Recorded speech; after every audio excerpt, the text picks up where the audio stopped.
Entonces, esta clase de técnicas y modelos para el estudio de los virus en realidad es un poquito como la introducción para todo el semestre, es como la clase, o sea, como que hoy creo que vamos a hablar de prácticamente todas las cosas que vamos a ver alrededor en el semestre, ¿no?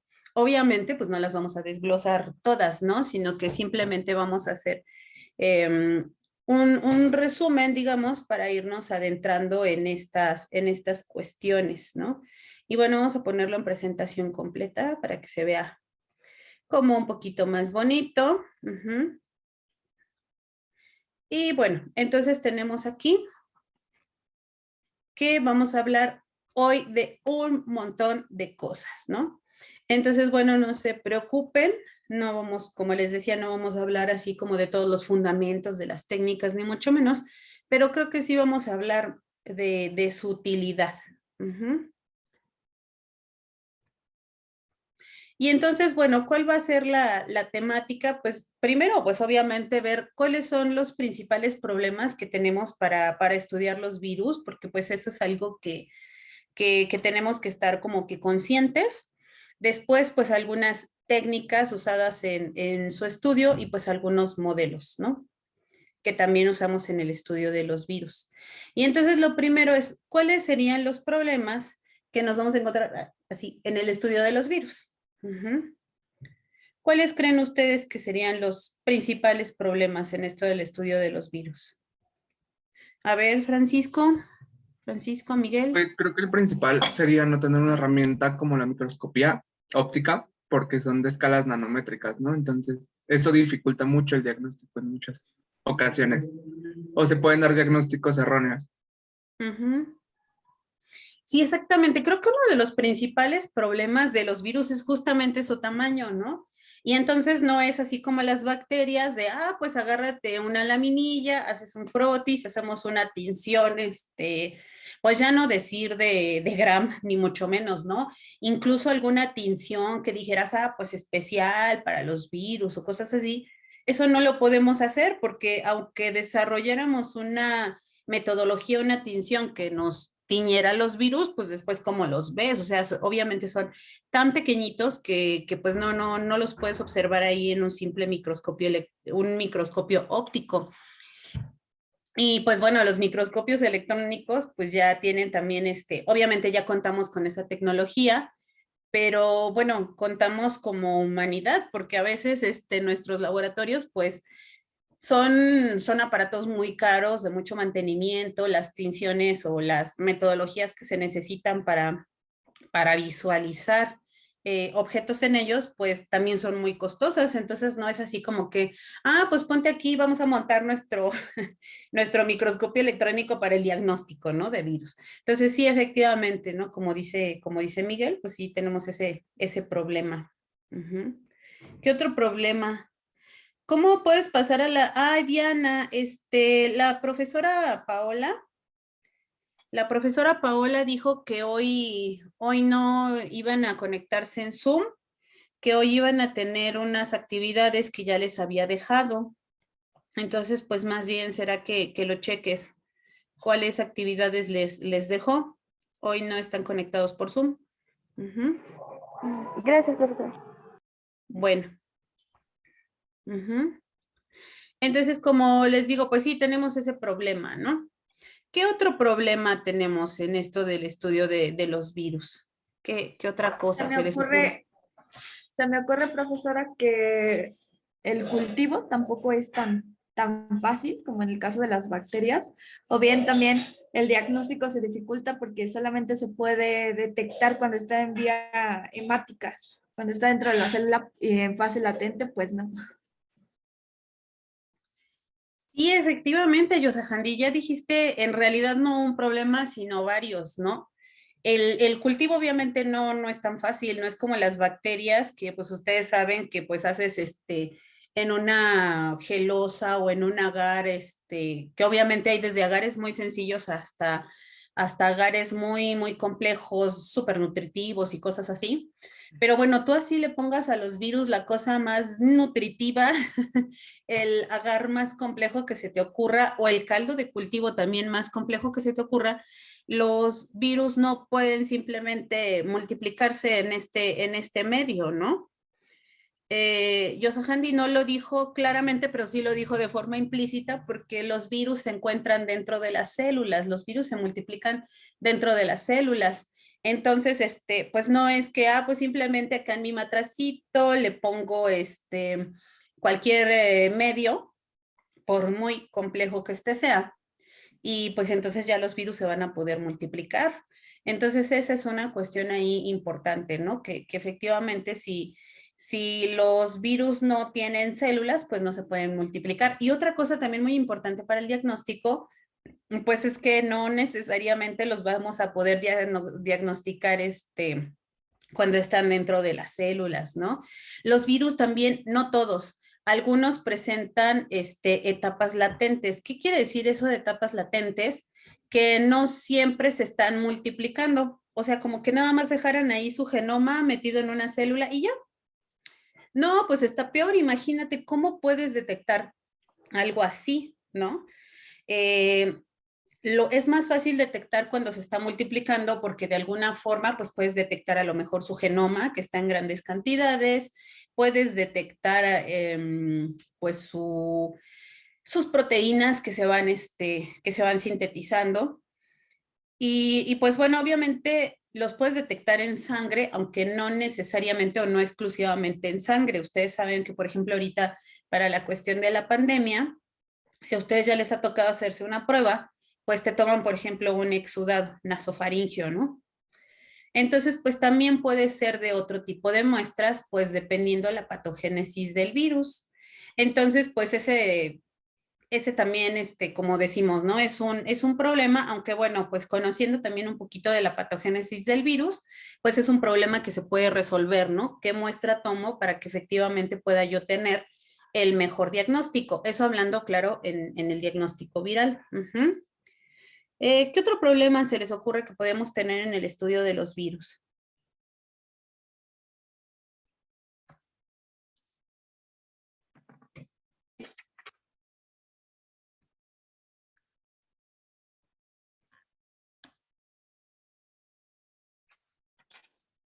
No se me ocurre ningún otro. ¿Cómo?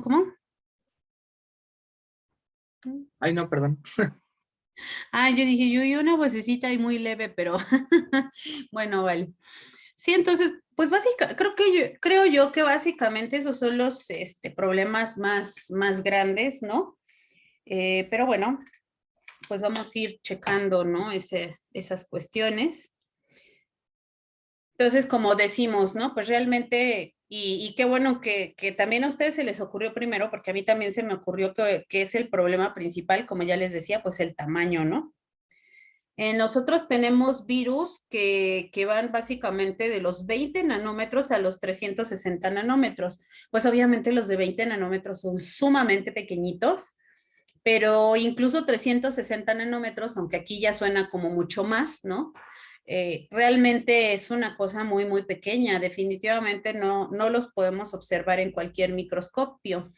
Obviamente hay virus, algunos virus que seguramente ustedes han escuchado de ellos, los virus gigantes, como el mimivirus y algunos otros que afectan a algas.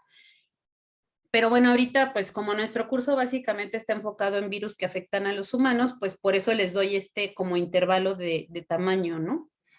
Eh, Virus que afectan ya a otros organismos, como les decía, como algas y todo. Hay algunos virus gigantes que ya pueden observarse en el microscopio óptico, pero bueno, pues como no son de importancia para no para la vida, ¿no? Para nuestra materia, pues bueno, los vamos a dejar un poquito de lado, pero pues de cualquier forma, o sea, son los menos, ¿no? O sea, son así casos excepcionales. La verdad es que la mayoría, si no decir, bueno, sí, la mayoría, porque pues ya con uno que se pueda ver en el microscopio óptico, ya no puedes decir que todos, ¿no?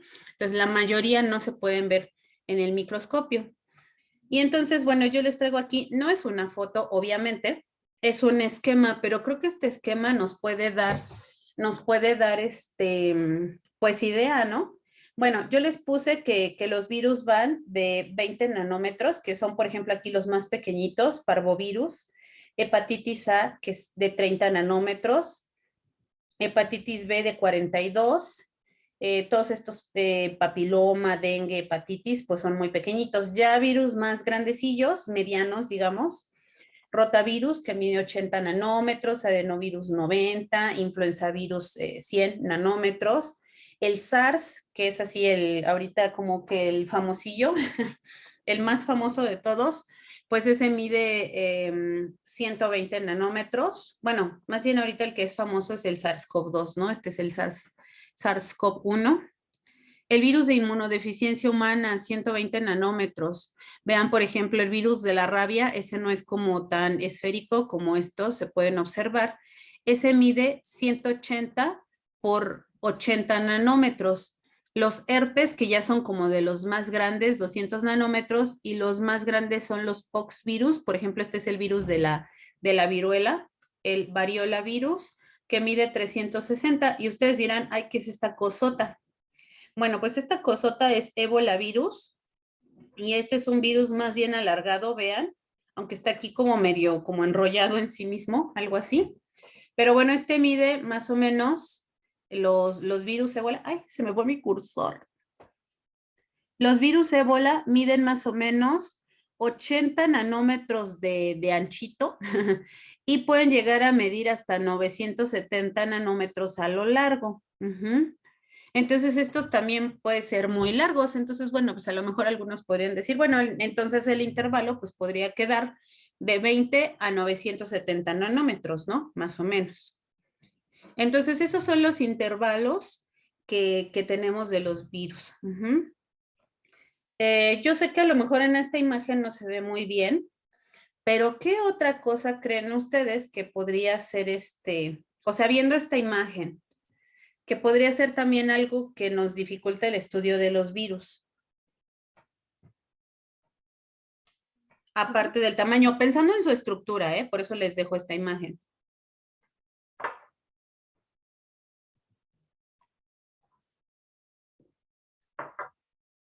A ver, Francisco. Pues podría ser la similitud en la estructura, ¿no? O sea, por ejemplo, con los hongos y los parásitos, pues sí se diferencian por alguna estructura, pero en los virus, pues a lo mejor todos se verían como esféricos o de la misma figura, y solamente podrán distinguirse algunos, como el ébola virus, ¿no? Bueno, ahí, pues sí, de entrada sí como que todos se ven esféricos, ¿no? Y podríamos pensar que se ven un poquito como por ejemplo, como los cocos, ¿no? Que todos se ven así como igualitos. Obviamente en el caso de las bacterias, pues a veces tú haces tinciones y además, por ejemplo, pues las pruebas bioquímicas y todo. Y de esta manera, pues tienes toda una gama de metodologías, ¿no? Por las que los puedes diferenciar con cuestiones relativamente simples, ¿no? Aquí, pues bueno, sí, de entrada dices, híjole, pues todos se ven esféricos. Ya, por ejemplo, si ocupas microscopía, sí se distinguen claramente las estructuras, ¿no? Porque afortunadamente los microscopios electrónicos y pues obviamente cada vez más tienen un mayor poder de resolución y pues bueno, ya lo veremos a ratito en teoría. Tampoco me quiero como meter y adelantar mucho en esa parte. Pues obviamente vamos a poder tener en realidad imágenes muy buenas que creo yo que sí nos permitirían distinguir entre los virus. Pero más bien en realidad, si ustedes se fijan, como que los virus son como muy diversos. O sea, sí, todos son más o menos esféricos, ¿no? Les digo, a lo mejor esta imagen no ayuda mucho y tampoco ayuda que realmente tampoco hemos visto esa parte en teoría, más bien es justo lo que vamos a ver hoy.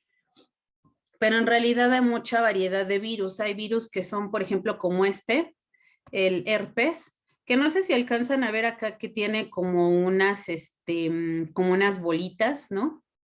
Aquí en realidad este virus tiene una membrana y aquí tiene un montón de proteínas. Cosa que, por ejemplo, acá que es adenovirus, ese incluso si ustedes lo ven no se ve tan redondito, se ve como hexagonal y tuviera como unos piquitos, ¿no? Esto se parece, o no sé si ustedes les recuerda un poquito más, por ejemplo, a los bacteriófagos, que seguramente ustedes ya vieron en genética, si se acuerdan, o en micro general, que pues eran pura proteína y ácido nucleico. Entonces, eso también es una cuestión que puede afectar, ¿no? El estudio de los virus, que realmente tenemos, aunque aquí de entrada se ven, sí, el tamaño es diferente, ¿no? Y tal vez no se ven tanto las estructuras, pero realmente tienen estructuras muy diversas los virus. Entonces, eso también obviamente complica la cuestión de el diagnóstico del estudio, porque de repente a veces no es tan sencillo decir, pues mira, esta técnica te va a servir para todos los virus, ¿no? A veces no es tan sencillo. Entonces, como decíamos, el hecho de que los virus en realidad tengan una estructura más variada, pues también va a hacer que sea complejo su estudio, ¿no? Otra cosa es la composición de los virus. ¿Qué composición tienen los virus? No sé si alguien recuerde sus clases de biología, no de biología molecular, más bien de microbiología. Yo creo que ahí lo vieron, de genética. A ver, Yosahandi. Ácidos nucleicos y proteínas. Sí, básicamente tienen ácidos nucleicos y proteínas, ¿no? Entonces, pues bueno, pues de repente dice uno, bueno, ¿y cómo estudias eso? Sí, ya hay muchas técnicas, ¿no? Que nos pueden servir para esto, pero bueno, la composición de estos virus, que aparentemente es sencilla, pues de repente también no nos facilita muchas cosas, ¿no? Otras sí, pero bueno, ahorita vamos a entrar en ese punto. Otra cosa es, bueno, ¿cómo se multiplican los virus? ¿Cómo tenemos un virus y después tenemos un montón de copias de ello? A ver, Francisco. Pues utilizan la maquinaria celular, ¿no? Insertan su genoma en el DNA de las células y comienzan a replicarse. Exactamente, una cuestión, volvemos a comentarlo, en realidad ya lo habíamos dicho, que los virus son parásitos intracelulares. Entonces tienen que entrar a la célula, no necesariamente insertan su genoma, porque ya vamos a ir viendo a lo largo de nuestro curso, eso no se puede ver en un día, ¿no? Pero vamos a ver que los virus tienen diferentes estrategias. Hay algunos que sí van a insertar su genoma en el genoma de la célula y otros que no necesariamente lo van a hacer, pero aun cuando no inserten su genoma dentro de la célula, sí tienen que estar, bueno, dentro del genoma de la célula, sí tiene que estar el genoma dentro de la célula y tiene que interactuar con algunas proteínas celulares, con algunas proteínas virales, que muchas veces las proteínas virales son hechas primero por otras proteínas celulares, ¿no? Entonces, o sea, definitivamente por donde quiera que lo veas, incluso los virus que pueden ser más complejos y menos dependientes de la célula, siguen ocupando un montón de maquinaria celular, ¿no? Entonces, pues de nuevo, como decíamos, o sea, los virus, pues no es que se cultiven ahí en cualquier caldo, por nutritivo que sea, o en cualquier agar. Ese es el problema, ¿no? Un problema principal para el estudio de los virus. Y entonces, pues bueno, ya que hicimos así como un breve recorrido, que pues no fue tan breve, ya nos echamos media horita de clase, pues bueno, ya que hicimos ese recorrido, pues ahora, ¿qué técnicas creen ustedes que podamos utilizar para el estudio de los virus? Ya dijimos que son muy pequeñitos, ya dijimos su naturaleza, ya por ahí le echamos un ojo así como digamos, al vuelo del águila, más o menos a sus estructuras. ¿Qué técnicas se les ocurre a ustedes que podrían ser útiles para el estudio de los virus?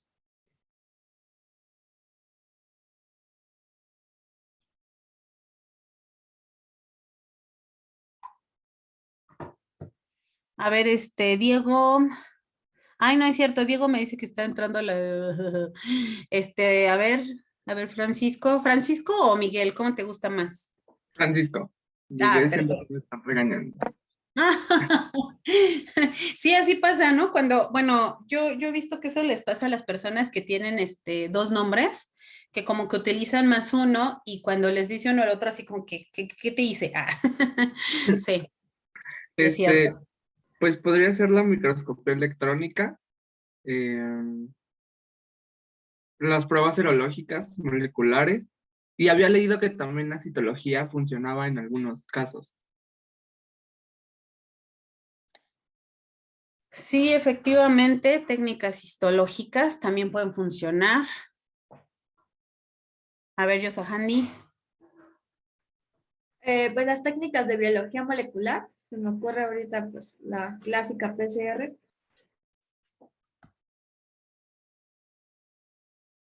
Así es, la PCR, bueno, además ahorita, pues yo creo que con esto de la pandemia, ustedes saben que se habla de la PCR para acá y para allá y todos la PCR, ¿no? Ujú. ¿Alguna otra idea? Lisette, Jessie, Lourdes, a ver, déjenme ver quién levantó la mano. Primero vi que Francisco y luego Diana. Ay, si gusta que hable Diana. Yo ya hablo mucho. Ajá. Bueno, dentro de las técnicas también de inmunológicas se podrían usar, por ejemplo, la ELISA, la inmunocromatografía y de igual forma, como lo comentó mi compañera, la PCR y sus variantes, ¿no? Que presenta esta técnica.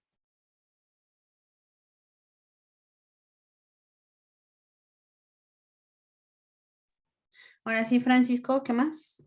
Pues igual los cultivos celulares, ¿no? También ayudan bastante. Los cultivos celulares, sí, que bueno, obviamente esa es una técnica que ustedes no han desarrollado o que no han, bueno, sí, incluso no han visto como seguramente ni siquiera bases teóricas. De hecho, una buena parte de nuestro curso pues se va en eso, ¿no? En estudiar los cultivos celulares, que bueno, obviamente para los virus son básicos, pero también no solamente se ocupan para los virus. Entonces, en ese sentido pues es una herramienta más de estudio para otras cosas, ¿no? Incluso gente que no quiere dedicarse a la virología, pero sí puede emplear cultivos celulares, pues para el estudio de otras cosas, ¿no? Yo me acuerdo de un amigo que utilizaba mucho cultivos de células para ver para evaluar la adhesión de Salmonella y de Escherichia coli en esas células, ¿no? Entonces, bueno, creo que en ese sentido esta es una parte muy, muy importante del curso, ¿no? Y pues bueno, que afortunadamente, bueno, digo, si todo sale bien, que yo espero que sí, pues ya ustedes estarán haciendo sus propios cultivos en abril, ¿no? Entonces sí, el cultivo celular es fundamental. No sé si alguien tenga otra idea. A ver, Jessie. También, bueno, la detección de antígenos y de los ácidos nucleicos. Y bueno, se pueden usar técnicas también como la inmunofluorescencia o el enzimo inmunoanálisis, perdón. O también, bueno, había leído de unos test de aglutinación. Sí, efectivamente, ¿no? Se pueden utilizar también test de aglutinación y muchas, muchas otras técnicas, que de hecho yo ni siquiera he puesto en mi presentación. Lulu, No sé, a mí se me ocurre que pueda hacer la espectrometría de masas, a lo mejor para conocer su composición. sí, efectivamente, también ese tipo de técnicas. Entonces ya vemos que en realidad, a pesar de que podríamos, o como decíamos ahorita, ay, es que los virus son muy complicados, o sea, sí, pero afortunadamente también ya tenemos muchas técnicas que nos pueden ayudar al estudio de los virus, que era un poco como decíamos en la parte de historia, ¿no? Que definitivamente no puedes hablar de la historia de la virología o de cualquier ciencia sin ver muchas otras avances que están alrededor y que te pueden apoyar, ¿no? Entonces también gran parte de los avances que se pueden hacer ahora en virología, como decíamos, ¿no? El hecho de que ya en un año tuvimos o ya tenemos un montón de vacunas disponibles contra un virus que pues apenas es nuevo, que incluso ya por ahí hay dos fármacos, pues ya también prácticamente aprobados y pues creo que ya en uso, la verdad es que ahí sí no sé, ya están en uso. Entonces, pues eso no te habla de otra cosa, sino que pues ha habido un montón de técnicas y un montón de desarrollos que justamente nos han permitido ese tipo de avances, ¿no? Entonces, bueno, yo fui agrupando las técnicas para que a lo mejor se nos haga un poquito más fácil en, en sus diferentes, como áreas, ¿no? Y bueno, entonces, a propósito, no llené este cuadro porque me gustaría que lo fuéramos como llenando juntos. Uh-huh. Y bueno, pues comentar, ay, porque se me regresó al inicio. Ujú. Ajá, bueno, ahí está, ¿no? Entonces, pues bueno, ustedes ya comentaron en realidad todas estas técnicas, ¿no? Bueno, por ejemplo, no hablaron de clonación, de secuenciación, de hibridación, pero pues sí hablaron de todas las variantes, ¿no? Por ejemplo, de PCR y un montón de cosas, ¿no? De biología molecular. Ujú. Entonces, por ejemplo, la PCR, ¿para qué creen que podemos o en qué podemos aplicarla para el estudio de los virus?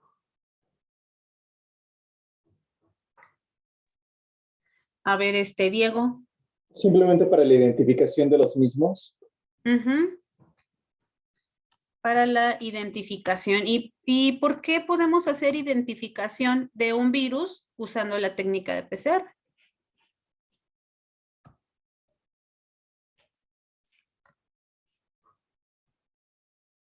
Debido a las... Mm. Sí, Diego, ya no te oí, creo. No sé si sigues No, hablando. es que José Hendy levantó la mano. Ah, bueno, Yosahandi, entonces. Porque vamos a aumentar un fragmento de su DNA en varias órdenes de magnitud y eso pues va a ser más sencillo su estudio. Ajá, vamos a aumentar el número de genomas, ¿no? Y entonces, pues de esta manera vamos a poder estudiar esos genomas. Ujú. Pero hay otra cosa más importante de por qué, o cuál es la razón realmente de por qué esta técnica nos permita identificar. A ver, Diana, y luego Francisco. Por la amplificación de sus ácidos nucleicos. Por la amplificación. Ajá. Pero ¿cuál es la característica de esa amplificación? O sea, cómo se hace? O sea, no en el sentido de que me digan toda la metodología, pero ¿cuál es como el principio básico de esa PCR?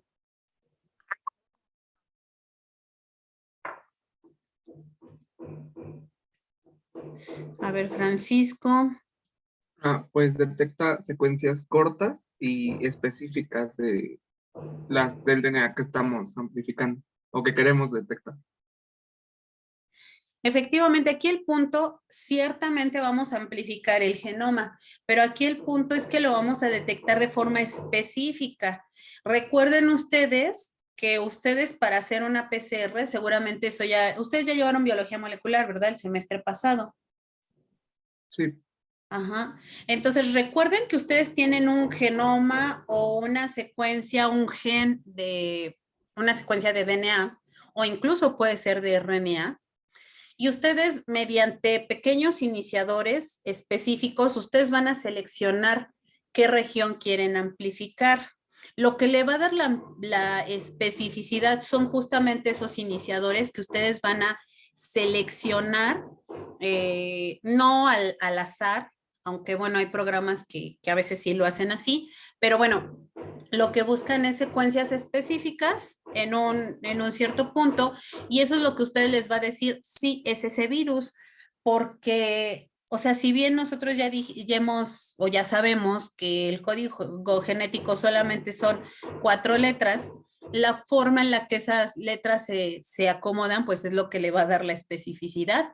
Y cuando ustedes eligen un iniciador de más o menos 20 pares de bases, es muy difícil que esa secuencia se repita en otros organismos, ¿no? A menos que sean secuencias de estas, como de motivos de identificación de proteínas o de estas secuencias de promotores que a veces sí se repiten, ¿no? Y que son como comunes en varios organismos. Pero bueno, salvo esas secuencias, en realidad es súper difícil que esa se repita, ¿no? Y pues además ustedes ya saben en biología molecular que incluso pueden ocupar varias herramientas para diseñar sus iniciadores, ¿no? Por ejemplo, además de medirles que si la TM y un montón de cosas que no formen dímeros entre ellos, etcétera. Otra cosa que también muchas veces se hace es hacer un blast. ¿Sí saben qué es el blast? ¿Se acuerdan? No. ¿no? Que era cuando tú haces un blast, tú buscas secuencias que son parecidas a una secuencia que tú le das, una secuencia dada. Y entonces el programa te busca entre una base de datos, tú puedes decir, pues dame, por ejemplo, todos los genes humanos, o dame todos los genes que conozcas, ¿no? Todo lo que hay información en el PubMed, o de todas las secuencias de genomas de virus, pues dame eso, ¿no? Entonces, muchas veces lo que hacemos para el diseño de primers, incluso algunos programas ya lo tienen en su algoritmo, es que te busca esas secuencias pequeñitas, esos 20 nucleótidos, te los busca en el BLAST. Y aquí más bien lo que nosotros queremos es que esas secuencias no estén en otros organismos más que en el organismo que tú quieres, ¿no? Entonces, de esta manera, tú puedes utilizar la PCR para hacer la identificación de un virus, porque pues, lo puedes hacer específico. Y eso lo puedes hacer tanto con PCR de punto final como de estas PCRs de tiempo real y con todas las variantes es lo mismo. Tú vas a identificar una secuencia específica, ¿no? Que quieres. ¿Qué otro uso le podemos dar a la PCR? En el estudio de los virus. A ver, Francisco. A lo mejor con fines epidemiológicos, por ejemplo, pues ahorita con el surgimiento de las nuevas variantes, ha sido también como una herramienta muy útil en epidemiología. En la epidemiología, ajá.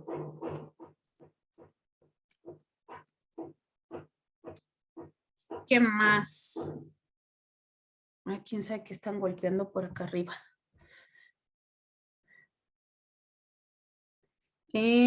¿Para qué otra cosa podemos utilizar las PCRs? Por ejemplo, ¿cuál es la diferencia entre la PCR en tiempo real y la PCR en punto final?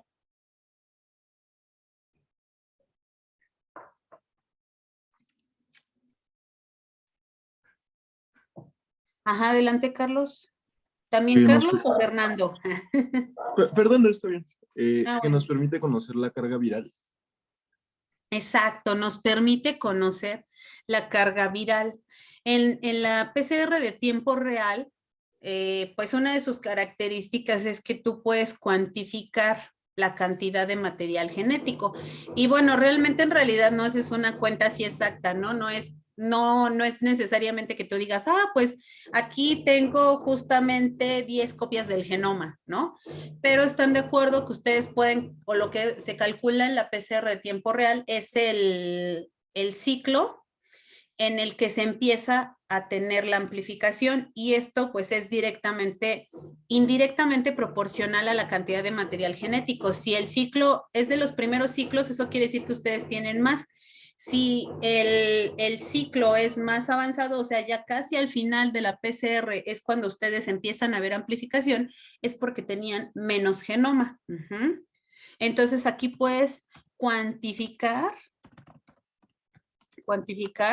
el genoma. Obviamente, si ustedes quieren ya saber el número de copias, pues bueno, ya ustedes más bien hacen una curva tipo antes y lo relacionan con el CT, que es el ciclo, ¿no? En el que inicia la amplificación.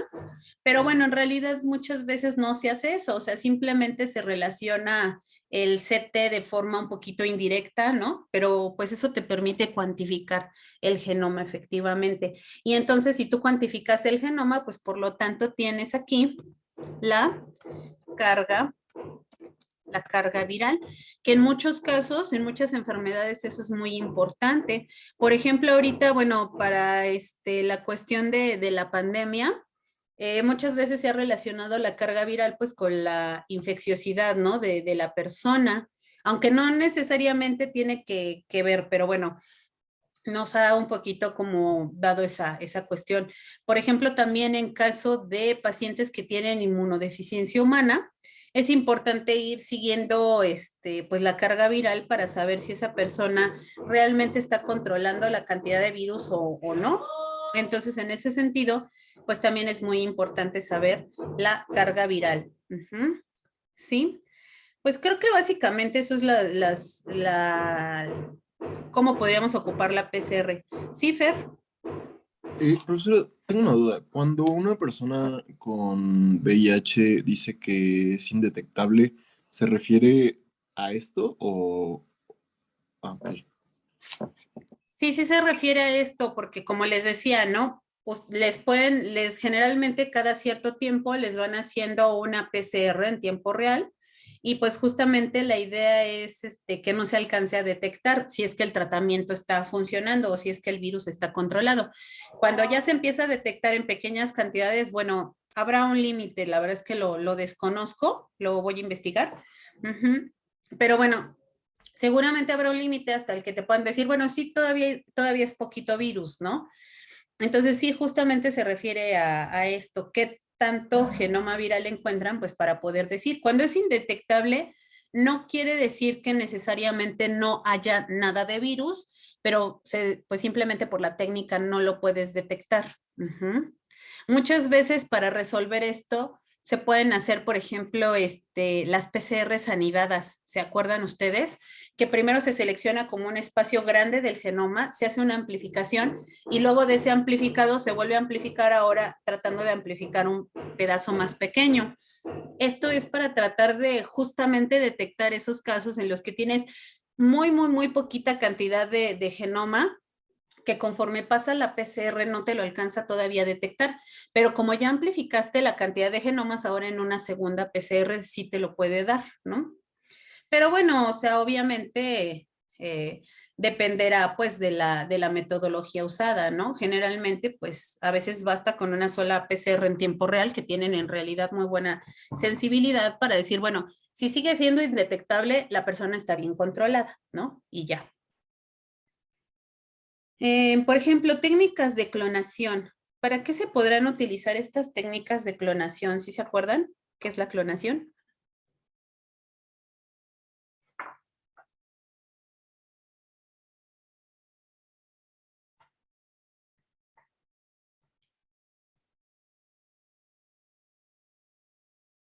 O ya se les olvidó. Ah.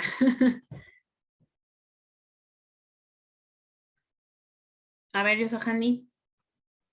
Sí, profesora, si no mal recuerdo, era generar copias a nivel celular, tejido hasta organismo, que tuviera una secuencia idéntica al que le dio origen.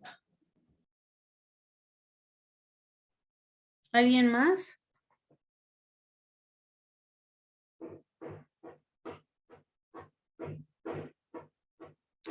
Bueno, acá básicamente, bueno, sí, aquí también podríamos tener como dos acepciones de clonación. Yo más bien estaba pensando como en la metodología cuando tú metes un gen en un plásmido. Ujú. Y entonces después ese gen lo puedes amplificar en ese plásmido y ya puedes obtener diferentes copias de él.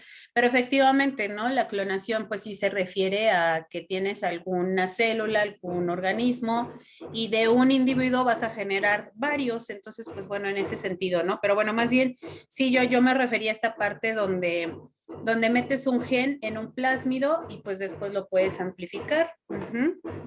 ¿Para qué nos pueden servir estas técnicas en el estudio de los virus? A ver, Miguel, digo Francisco. A lo mejor para identificar factores de patogenicidad o de virulencia de los virus, como por ejemplo lo de las proteínas Spike de SARS-CoV-2.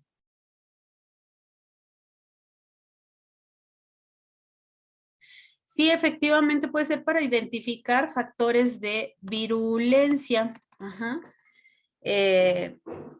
Muchas veces, pues tú tienes, o ya cuando, por ejemplo, como les decía yo, en el caso del SARS-CoV-2, que muy rápidamente se obtuvo el genoma de ese virus, pues tú ves ahí la secuencia y dices, bueno, y sí, ¿y ahora para qué codifica o qué papel tiene tal o cual proteína, ¿no?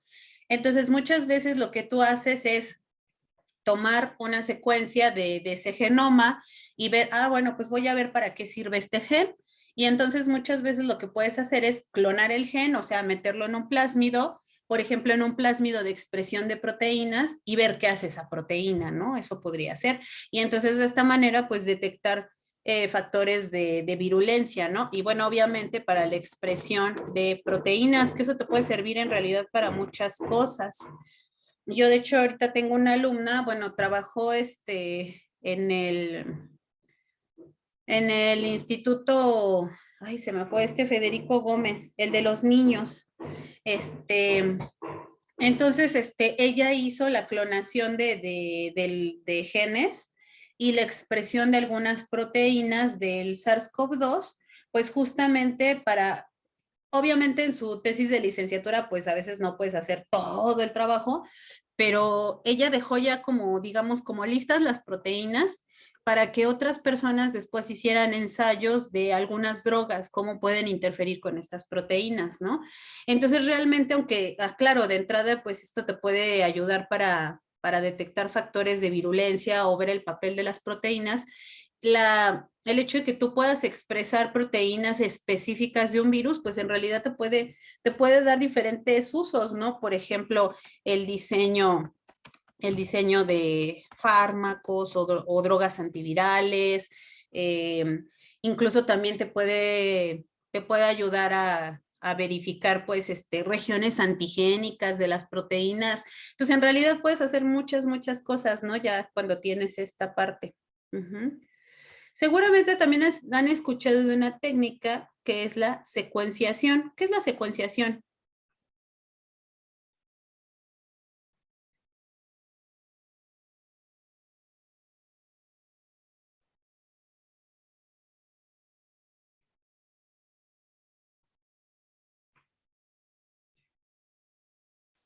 ¿Se acuerdan? ¿No se acuerdan? A ver, Yosahani.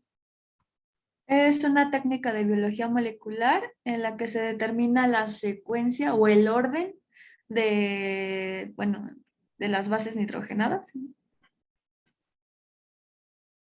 Sí, exactamente. Se hace básicamente para ácidos nucleicos, aunque bueno, también puedes tener la secuenciación de proteínas, aunque bueno, la verdad es que la de ácidos nucleicos es como más fácil y de repente nos ha dado como muchas más ventajas. Pero sí, efectivamente, aquí la cuestión es ir revisando el orden. Entonces puede ser que tú, por ejemplo, de un producto de PCR, como yo les decía a ustedes al final, cuando hacen una PCR, ustedes seleccionan esos iniciadores, ¿no? Que van en la orilla de su amplificado, pero todo lo que va en medio, ustedes no lo seleccionan, ¿no? O sea, lo seleccionan al hacer su PCR, pero realmente ustedes no le están poniendo un iniciador para que seleccione específicamente toda la parte de en medio, ¿no? Que pues además sería como muy poco práctico, creo yo. Pero bueno, una vez que ustedes tienen todo ese gen o toda esa región del genoma que ustedes ya amplificaron, pues lo pueden mandar a secuenciar o pueden ustedes mismos hacer la secuenciación. Y entonces eso no es otra cosa que ir leyendo o ir determinando el orden de estos bases nitrogenadas, pues a lo largo de ese gen. ¿Y para qué nos servirá eso de saber la secuencia de un cierto gen, de una cierta región, de un genoma viral, por ejemplo, a veces incluso de todo el genoma, ¿no? Ya para eso, pues obviamente no haces una secuenciación así como sencilla, ya incluso ya hay técnicas que seguramente ustedes por lo menos revisaron así, de forma rápida en biología molecular, ¿no? De estas secuencias de alta, eficiencia y todo esto. Pero ¿para qué nos servirá eso? A ver, Yosahani. Puede ser una técnica precursora, ya sabiendo el orden de los ácidos nucleicos, podemos diseñar primers. Ajá, obviamente, pues esta nos puede servir para, a su vez, como diseñar otras PCRs, ¿no? Por ejemplo. ¿Para qué más también nos podría servir la secuenciación? A ver, Fer. Detectar factores como de patogenicidad o de virulencia. También podría ser para detectar factores de virulencia.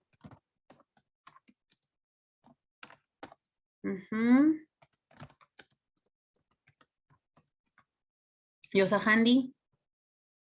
Para detectar variantes. Para detectar variantes, que ahorita, por ejemplo, en la cuestión epidemiológica, pues es súper importante para determinar variantes, porque claro, ustedes seleccionan ustedes seleccionan o diseñan una PCR que te va a amplificar una cierta región del genoma, pero una vez que tú ya puedes leer toda esa parte o leer todo el genoma, puedes detectar variantes, efectivamente, tú al final ya sabes, o incluso puedes detectar variantes nuevas, ¿no? Aun cuando no las conozcas. Ahorita, por ejemplo, si ya se sabe cuál es la secuencia, por ejemplo, de la variante Delta, de la Alfa, de la, etcétera, ¿no? De la Omicron. Entonces tú ya, bueno, pensando, por ejemplo, ahorita en el tema de moda, ¿no? Entonces, tú pues puedes agarrar la secuencia y entonces si tú ya sabes que en la posición 285, por decir algo, lo estoy inventando, en la posición 285 de la variante Omicron vas a encontrar una adenina en lugar de una timina, por ejemplo, pues entonces tú ya puedes detectar, ¿no? ¿Qué variante es? O a lo mejor puedes detectar variantes nuevas, o sea, aunque tú ves la secuencia, cuando la lees y te encuentras que tiene por ahí en algunas posiciones nuevos nucleótidos, o bueno, no nuevos, diferentes, ¿no? Porque pues nuevos no es así como que, ya descubrió una base nitrogenada nueva, imagínense, ¿no? Eso sería una publicación para, para Nature de menos, ¿no? Pero bueno, o sea, obviamente van a encontrar diferentes y entonces a lo mejor encuentran ustedes una nueva variante, ¿no? Entonces, para eso nos sirve la secuenciación y obviamente pues nos va a servir para fines epidemiológicos. La hibridación, por ejemplo, ¿qué es eso de la hibridación?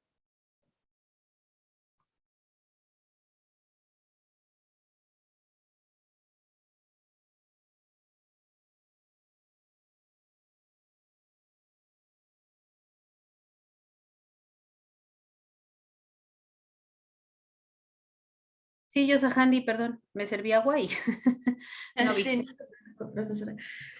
Si no mal recuerdo, creo que es la interacción de dos cadenas de ácidos nucleicos que provienen de diferentes organismos, pero son complementarias entre sí, por eso es que se pueden unir.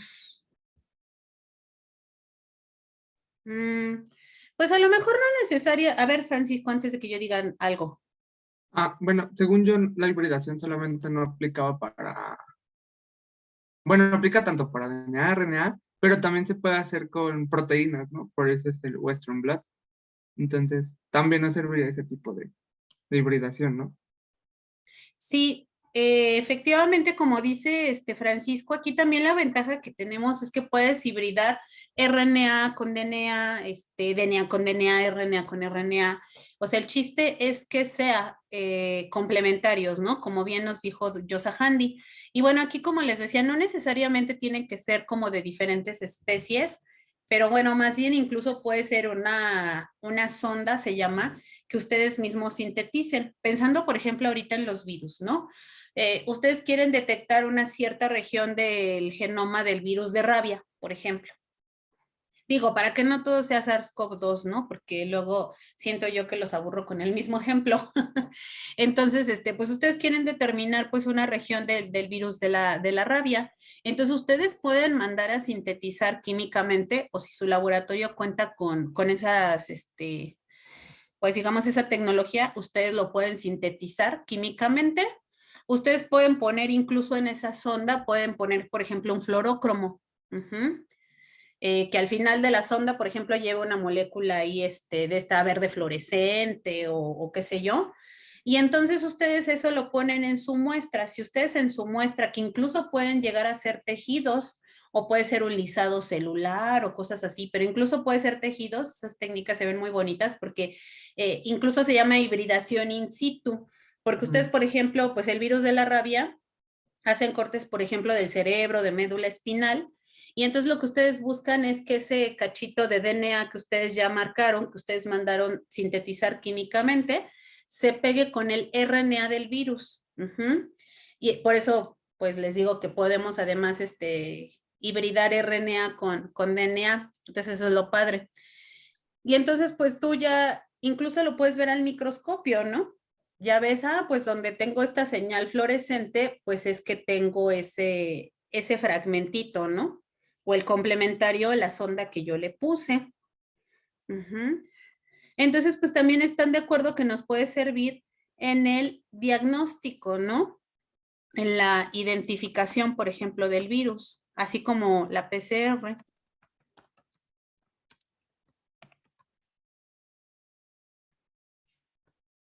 ¿Para qué otra cosa nos podría servir?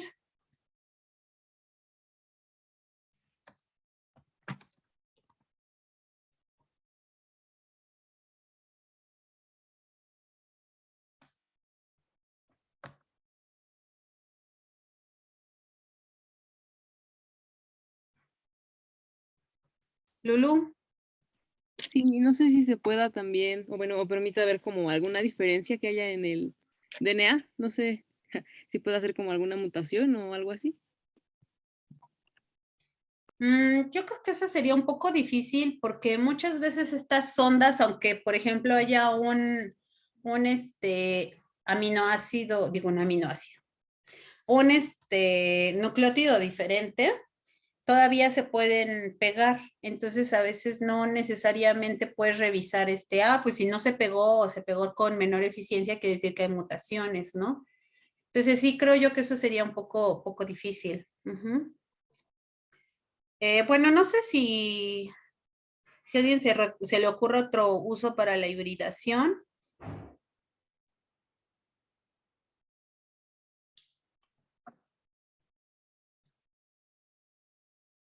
A ver, Miguel. Pues justamente por este estudio de la interacción DNA-RNA o RNA-RNA, también podría ser como para visualizar algunos mecanismos de patogenicidad o de cómo interacciona el virus con la célula y así. Sí, efectivamente, porque para esto te puede servir mucho la hibridación in situ, porque como les decía, ¿no? Por ejemplo, para el virus de la rabia, pues tú puedes detectar, por ejemplo, en qué lugar de la célula estás encontrando esas copias, ¿no? O esos RNAs, por ejemplo, o en qué células también, si tú al final estás tomando un tejido, pues tú puedes ahí ver qué células son las que están infectadas con el virus y cuáles no. También puedes hacer estudios de patogenicidad en lo que a lo largo del tiempo vas revisando en diferentes tejidos. Entonces también nos puede servir efectivamente para estudios de patogenicidad. Entonces ya estamos viendo que sí son técnicas que podemos utilizar de muchas maneras, ¿no? Bueno, creo que ya nos tardamos un poquito en eso. ¿No sé otras técnicas de biología molecular que mencionaron?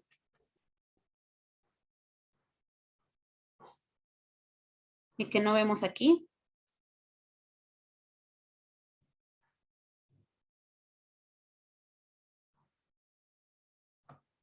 Si no, pues bueno, vamos a pasarnos a las técnicas inmunológicas. Aquí les puse pruebas de cassette, pero más bien es inmunocromatografías.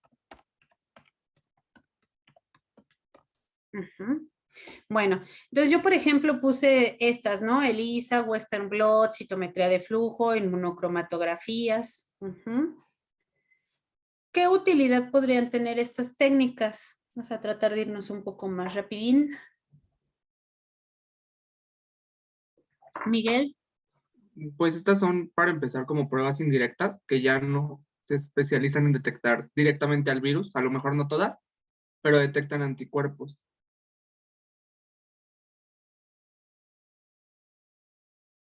Sí, efectivamente, ¿no? Podría ser detección de anticuerpos por ELISA. Entonces aquí esa es una cuestión interesante que justamente podemos hacer el diagnóstico no del virus en sí, sino de la respuesta del individuo, ¿no? Entonces puedes hacer la detección de anticuerpos, también lo puedes hacer con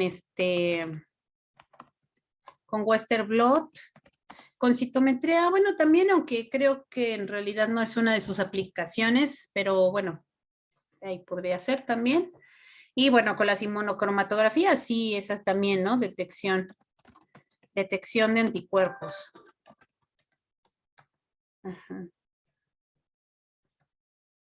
Sí, muy bien. ¿Qué otra utilidad podrían tener estas técnicas?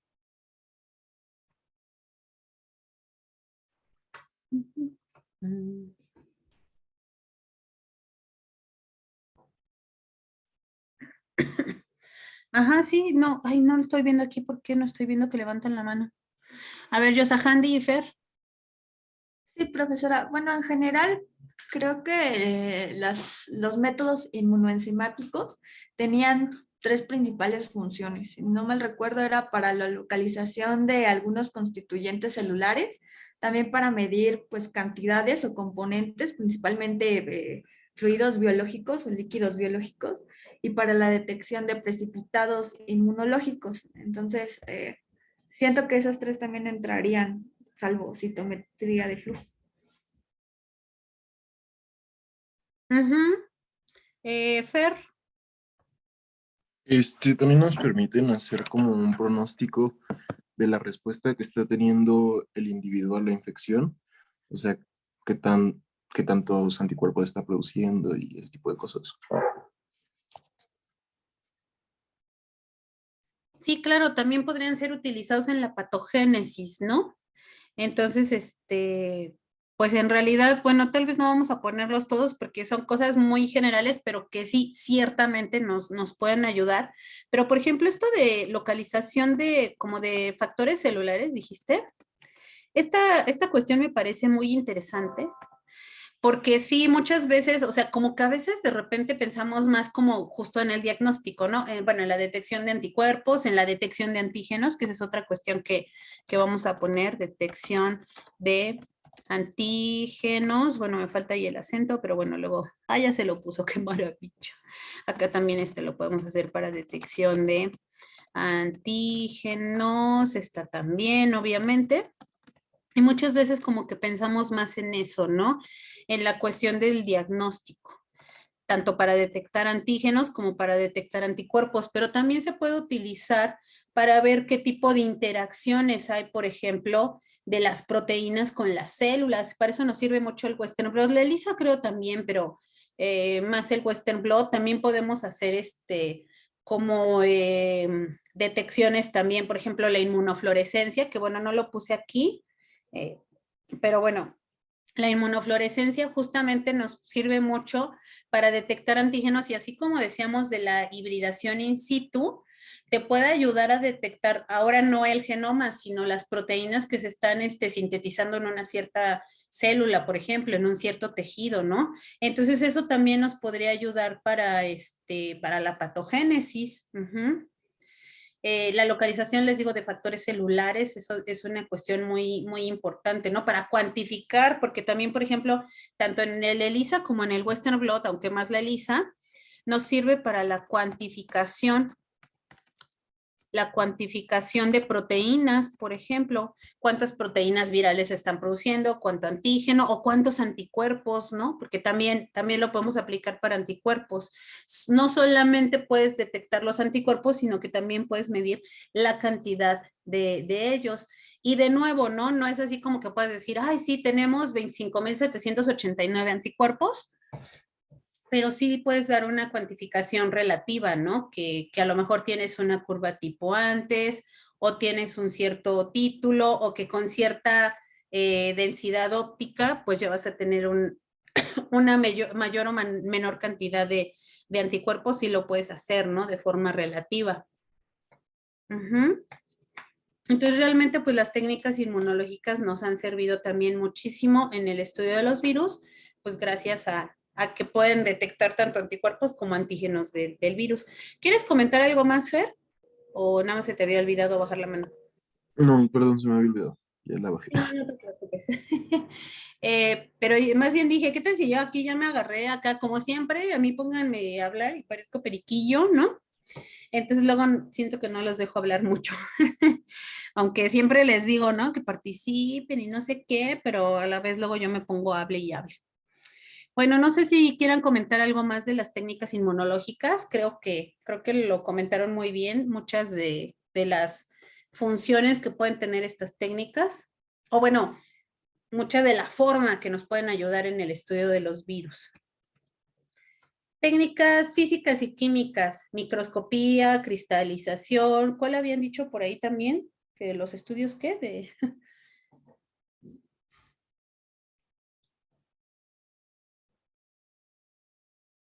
¿Eran los citológicos? Ajá. Bueno, que aquí, ok, bueno, histológicos, no lo vamos a poner aquí. Porque sí, justamente no son, porque una cosa es la inmunofluorescencia y otras son ya, por ejemplo, tinciones histológicas, ¿no? Que pues sí a lo mejor podrían ser más como físicas porque pues van a ser nada más tinciones que vas a observar al microscopio. Ujú.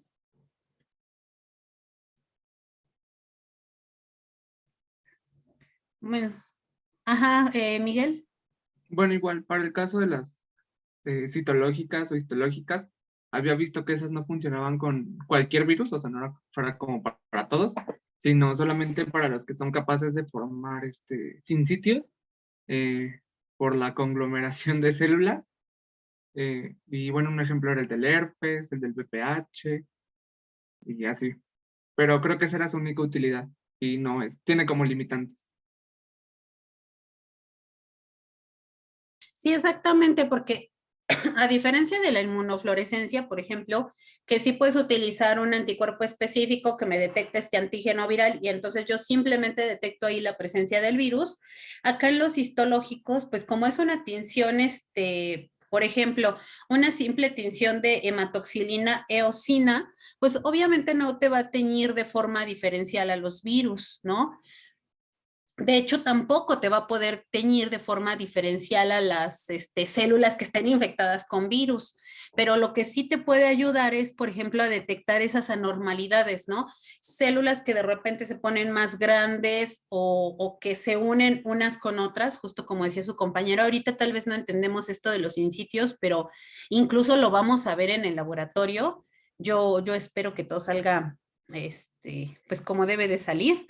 Y entonces lo vamos a observar incluso en el laboratorio, ¿no? Que es esto de los in sitios, pero son células que normalmente están así separaditas y por acción de las proteínas virales se juntan y entonces en lugar de tener dos células o donde teníamos dos células, ahora ya se fusionaron y ya tenemos una célula grandota con dos núcleos.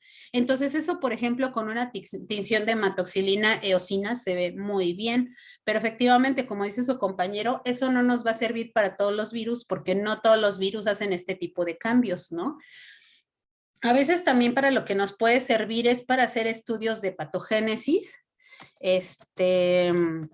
y sí, ¿no? Justo ver, bueno, mira, este tejido tiene mayor inflamación o tiene células anormales o, por ejemplo, para el papiloma. La técnica del Papa Nicolau se utiliza mucho en el diagnóstico, bueno, no de papiloma, sino más bien de alteraciones producidas por papiloma.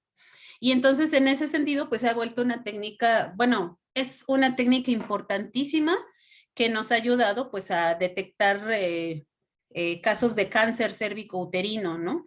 Entonces, en ese sentido, no te detecta al virus en sí, pero si te detecta algunos cambios morfológicos por el virus, pues obviamente también tiene utilidad, ¿no? En la patogénesis, en el diagnóstico, etcétera.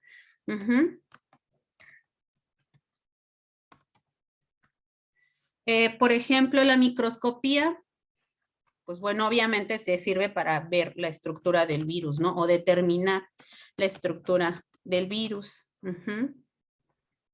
¿Nos servirá para el diagnóstico la microscopía? No, porque no puede diferenciar virus. De hecho, sí los puede diferenciar, pero en realidad sí la respuesta es que no, porque como decíamos en un inicio, ¿no? El tener un microscopio electrónico disponible es realmente muy difícil. Y luego las técnicas tampoco son tan sencillas, o sea, no nada más es de que digas, pues tomé un exudado faríngeo, hago un frotis y una cierta tinción y lo meto al microscopio electrónico, no. O sea, sí se tienen que desarrollar varias técnicas, incluso el virus tiene que estar muy concentrado para que se pueda observar. Incluso a veces tienes que hacer un cultivo previo, entonces pues así como para decir, ay, pues lo hago para el diagnóstico y me sale así rápido el diagnóstico, pues no. Entonces realmente no se utiliza esto para el diagnóstico, pero sí se ha utilizado mucho pues para ver la estructura y bueno, mejor dicho, la ultraestructura de los virus, ¿no? Que pues obviamente a lo mejor no para fines de diagnóstico, pero pues para fines de conocer el virus y caracterizarlo en un inicio, pues sí es súper importante, ¿no? Les digo, aunque pues obviamente eso no todos los laboratorios lo hacen de rutina, pero por ejemplo, con unos cuantos laboratorios que hagan la cuestión de estructura del virus y que ahora ya se visualice cómo es la proteína spike, cómo está la membrana y la organización y todo esto, pues obviamente de ahí podemos partir después para hacer otros estudios que no necesariamente sean de microscopía, pero pues que sí nos ayudan, ¿no? ¿Qué otra cosa? La cristalización. Ustedes ya vieron que pues los virus son generalmente muy geométricos, entonces, y además son hechos de proteínas. Entonces, las proteínas bajo ciertas condiciones se pueden cristalizar. Entonces, pues una vez que se cristalizan, pues también puedes hacer diferentes estudios que también pues más bien tienen que ver con la ultraestructura de los virus, ¿no? Ay, Dios, ya no sé escribir.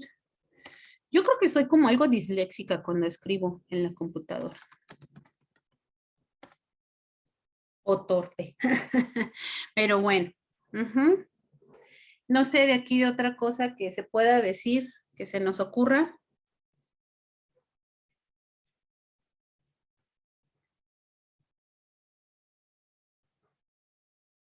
Bueno, pues ya nos vamos a lo mero bueno, que son las técnicas virológicas, ¿no? Que obviamente esas ustedes pues todavía no las conocen. Obviamente pues de eso se va a encargar una gran parte del semestre, ¿no? De que hablemos de propagación viral, de que hablemos de cómo titular este virus. Aquí pues hay diferentes técnicas, ¿no? Que pueden ser la medición de dosis infectivas, que es TCID 50, aquí unidades formadoras de placa. También tenemos la hemaglutinación, etcétera. Hemaglutinación.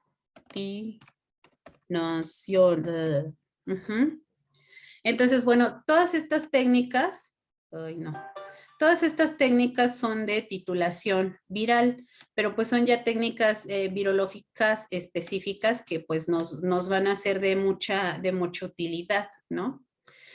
Y bueno, pues ahorita vamos a hablar un poquito más en extenso de esto de los modelos de propagación viral, pero pues obviamente nosotros necesitamos pues multiplicar a los virus, ¿no? Porque así como decíamos de las bacterias, pues realmente si no los multiplicas, si no los replicas, pues si no tienes cultivos, digamos, de virus, pues realmente es difícil, ¿no? Hacer un montón de estudios. Ahorita que decíamos, ay, sí, de patogénesis y de carga viral y de secuenciación, y muchas veces en realidad partimos incluso primero de propagar virus, ¿no? De tener un montón de virus, pues para posteriormente, pues poderlos, pues estudiar en muchos sentidos, ¿no? Entonces, pues bueno, aquí no vamos a ver ahorita esto de su utilidad, sino que lo vamos a ver ya en esta parte de modelos de estudio de los virus. Y bueno, entonces nosotros decíamos que para esto de obtener pues la propagación de virus, pues ¿qué necesitamos básicamente?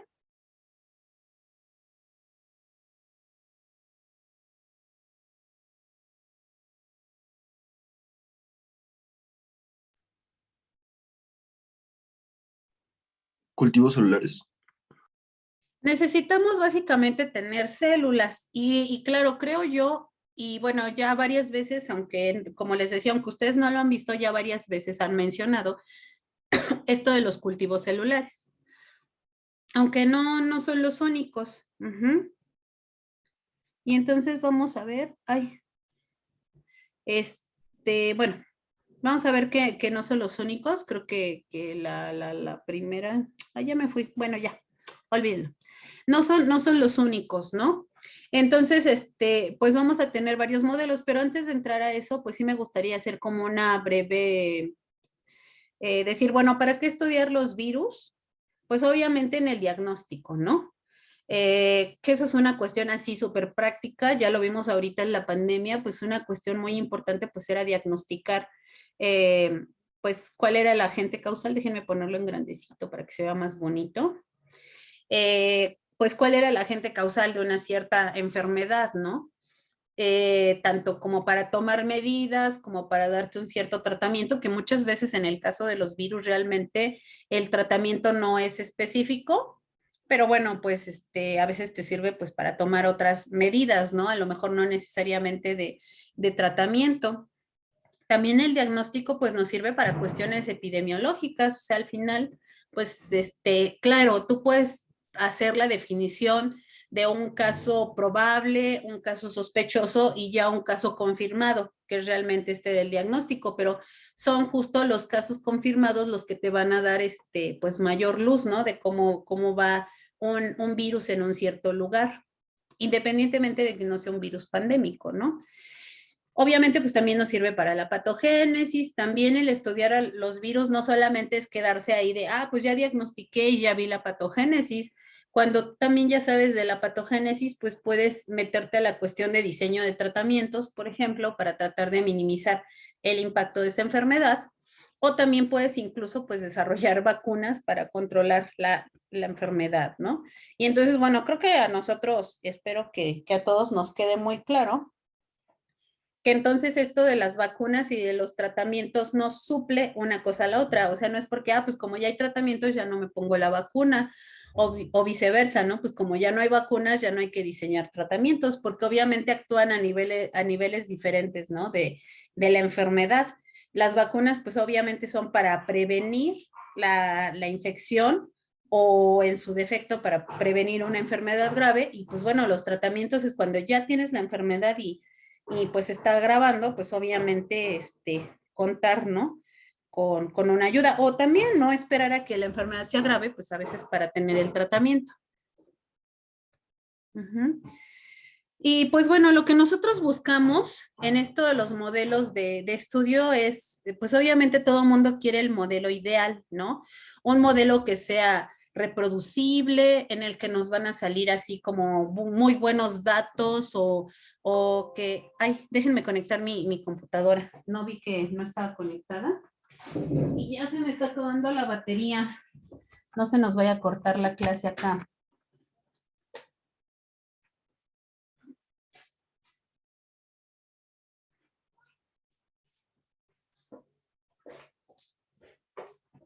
Listo, ya estoy. Bueno, entonces, pues es lo que nosotros queremos, ¿no? Que el modelo sea reproducible, que el virus siempre se comporte más o menos de la misma manera en ese modelo, que sea rentable, o sea, que sea pues más o menos barato, o que si no es tan barato, pero pues que por lo menos te dé pues buenos resultados, ¿no? Y pues obviamente también que sea fácil de usar. Entonces es como lo que nosotros queremos para estos modelos de estudio. Y bueno, ¿cuáles son los modelos con los que contamos para propagar virus? Pues bueno, entonces decíamos, ¿no? Que realmente el requisito para pues la multiplicación de virus es que haya células. O sea, ese es básicamente el requisito. Y entonces, ¿dónde creen ustedes o qué tipo de modelos, aparte de los cultivos celulares, se les ocurre que podemos encontrar con células? O sea, que pueden ser una buena fuente de células.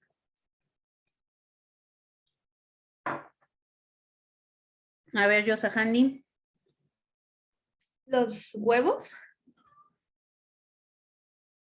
Los huevos embrionados, porque así como decir, pues me agarro el huevo de la cocina, pues no. Entonces se utiliza mucho el embrión de pollo, aunque puede ser también de otras especies, pero bueno, el embrión de pollo se utiliza por su facilidad y porque afortunadamente hay un buen número de virus. Obviamente no todos se pueden multiplicar en embrión de pollo, pero hay una buena cantidad de ellos que sí lo pueden hacer. Por ejemplo, el virus de influenza se replica muy bien en embrión de pollo. ¿Qué otro se les ocurre?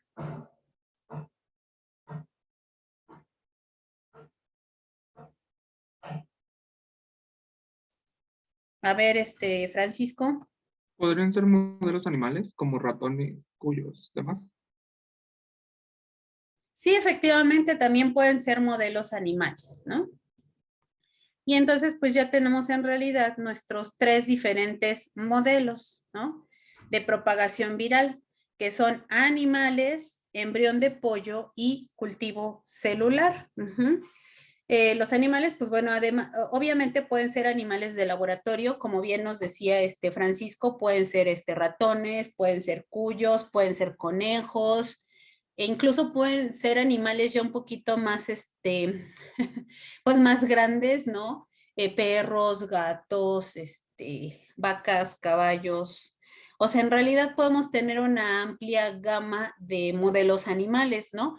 Obviamente, si nosotros pensamos como en los más prácticos, pues son roedores, ratones, ¿no? Ratas, cuyos, porque pues obviamente esos son animales más pequeños que no necesitamos así como un establo, que si pensamos en una vaca, pues obviamente tenemos que tener instalaciones adecuadas para ese tipo de animales, ¿no? Entonces también por eso son menos utilizados, pero además otra cosa es que bueno, si es un virus que afecta a las vacas, pues la verdad es que sí es mejor utilizar el mismo modelo de vaca, ¿no? Pero ya pensando también en modelos, en virus, perdón, de humanos, pues en realidad modelos que son bastante buenos, incluso como más cercanos, digamos, a la fisiología humana, pues sí pueden ser, por ejemplo, ratones, ratas, incluso los cerdos también se pueden utilizar, aunque bueno, esos son también menos prácticos, ¿no? Que los ratones. Pero bueno, pues también esa es una cuestión que debemos de tomar en cuenta. Ya mañana ya hablaremos más de animales de laboratorio y cómo pueden utilizarse como modelos. Es el primer modelo que vamos a observar, que vamos a analizar, por eso también yo mañosamente se los puse aquí primero, ¿no? Porque es el primer modelo que vamos a ver. Después viene el embrión de pollo. Obviamente nosotros cuando tenemos un embrioncito ahí desarrollándose dentro de un huevo, pues tiene un montón de células, ¿no? Y además, no solamente eso, así como los animales pues tienen diferentes órganos y dependiendo del virus tú puedes hacer diferentes inoculaciones para favorecer que el virus se multiplique mejor, digamos, en una cierta localización anatómica del animal. Lo mismo puedes hacer en el pollo, en el embrión de pollo. Tú puedes inocular diferentes estructuras y puedes llegar a tener pues buenas cosechas de tu virus, ¿no? Aquí pues algo importante es que los embriones de pollo tienen que ser libres de patógenos. Otra cosa es que los embriones de pollo son muy fáciles de utilizar, en realidad. No requieren tanto espacio como los animales, porque incluso cuando tú digas, ay, bueno, tengo ratoncitos y los tengo en una cajita, pero la verdad es que tampoco es muy ético. Ustedes ya llevaron bioética, ustedes ya vieron que incluso pues para trabajar con animales, pues no puedes trabajar nada más así, porque sí, los tengo en una caja y los boto ahí en la mesa de laboratorio. O sea, sí tienes que tener un lugar adecuado para los ratones, ¿no?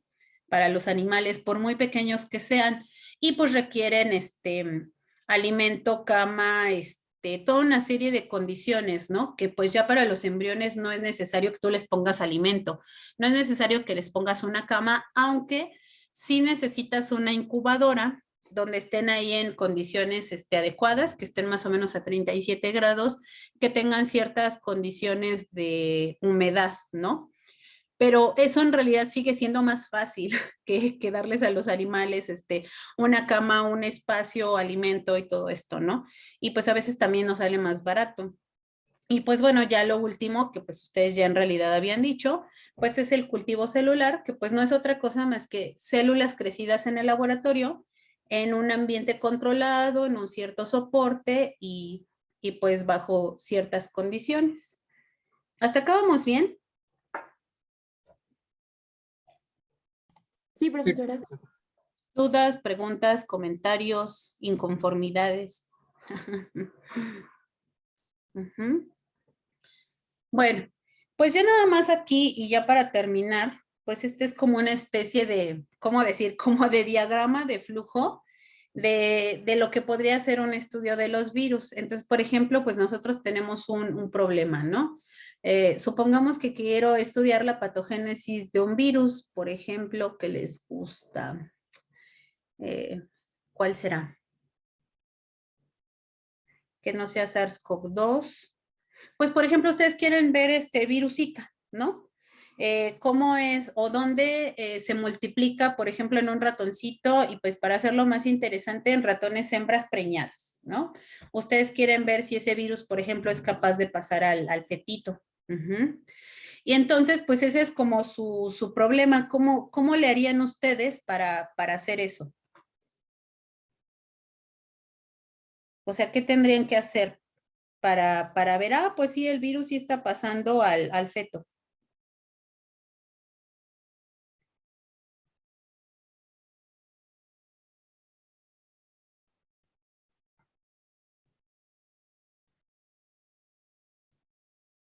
Ajá, a ver, Francisco.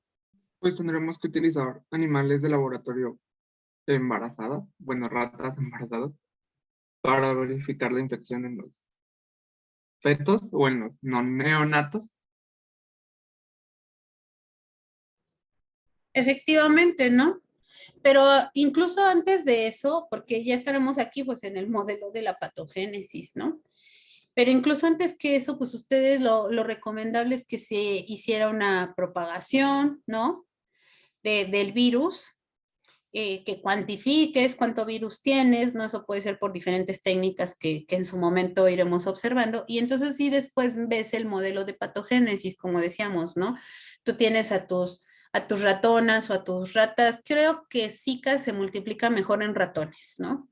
Entonces tú tienes tus ratoncitos, tienes tus ratones hembra embarazadas y entonces tú haces una cierta inoculación del virus y pues después la cuestión es probar, ¿no? Si el virus está en el feto. ¿Y como qué técnicas se les ocurre que podrían utilizar aquí para verificar eso, ¿no? Estos resultados. Ujú. O sea, para ver si de verdad esos fetos se están infectando con el virus.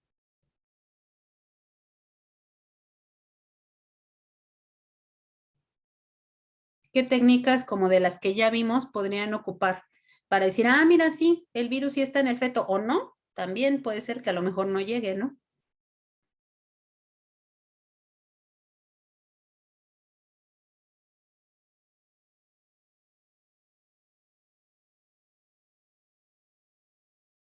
A ver, Francisco, luego Diana. Pues por la rapidez y por el tipo de animal que estamos trabajando, que es un feto, pues podríamos utilizar, no sé, una PCR, que es como lo más rápido para saber si está infectado o no. Sí, incluso lo puedes hacer como en diferentes tejidos, ¿no? A ver, Diana, antes de que yo diga más. Bueno, también pensaba en las técnicas inmunológicas para detectar si hay algunos antígenos anticuerpos presentes. Pues aquí yo creo que si tu problema en realidad, bueno, digo, si en realidad lo que quieres ver es que el virus está en el feto, pues creo que más bien sería detectar los antígenos, ¿no? Porque los anticuerpos, pues sí, probablemente los vas a encontrar en la mamá, ¿no? En el feto, no sé hasta qué punto, pues tú ya puedas detectar anticuerpos, pero creo que realmente no hay tanta producción de anticuerpos, ¿no? Entonces eso no necesariamente te va a decir que el feto no se infectó, simplemente a lo mejor todavía no es capaz de generar anticuerpos. Pero si tú buscas antígenos virales, y eso puede ser, como bien dice Diana, con técnicas inmunológicas, ¿no? Puedes hacer una inmunofluorescencia e incluso ir detectando en qué parte del feto está el virus, ¿no? Entonces puedes hacer inmunofluorescencia o puedes hacer homogenizados y decir, bueno, voy a hacer un Western blot o voy a hacer una ELISA, ¿no? También esto de la PCR también puede ser, o sea, tú simplemente en diferentes tejidos, por ejemplo, dices, bueno, por ejemplo, el Zika causa microcefalia, ¿no? En los fetos o en los bebés. Entonces, lo que puedes hacer es ver si el virus está alojado en el cerebro y entonces tomas el cerebrito del feto, haces un homogenizado y ese te puede servir para hacer una técnica de PCR. Y como decíamos, si haces una técnica de PCR incluso en tiempo real, pues podrías ver la carga viral, ¿no? Entonces, eh, obviamente ahorita no se trata de decir, ay, pues vamos a desarrollarnos un protocolo, ni mucho menos, pero sí que con este pequeño ejemplo, pues ustedes vean que en realidad a veces para estudiar a los virus no solamente ocupas una técnica, ¿no? Sino que puedes utilizar diferentes técnicas de acuerdo al paso de investigación donde estés o de acuerdo también a lo que necesites, ¿no? Yo obviamente aquí les puse más un problema como, sí, más como de tipo investigación, ¿no? De, ay, pues voy a investigar si el virus llega al feto, pero pues un problema puede ser un diagnóstico, ¿no? Entonces, pues también podemos utilizar diferentes técnicas. Entonces, bueno, creo que hasta acá se termina esta clase. No sé si tengan preguntas, dudas, comentarios.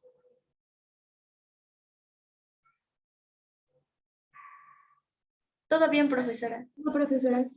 ¿Todo bien? Bueno, pues entonces terminamos por hoy y pues nos vemos al ratito para la teoría. Ujú. Sí, profesora, gracias. Bueno, profesora, muchas gracias. tienen 25 minutitos yo también, para terminar mi desayuno.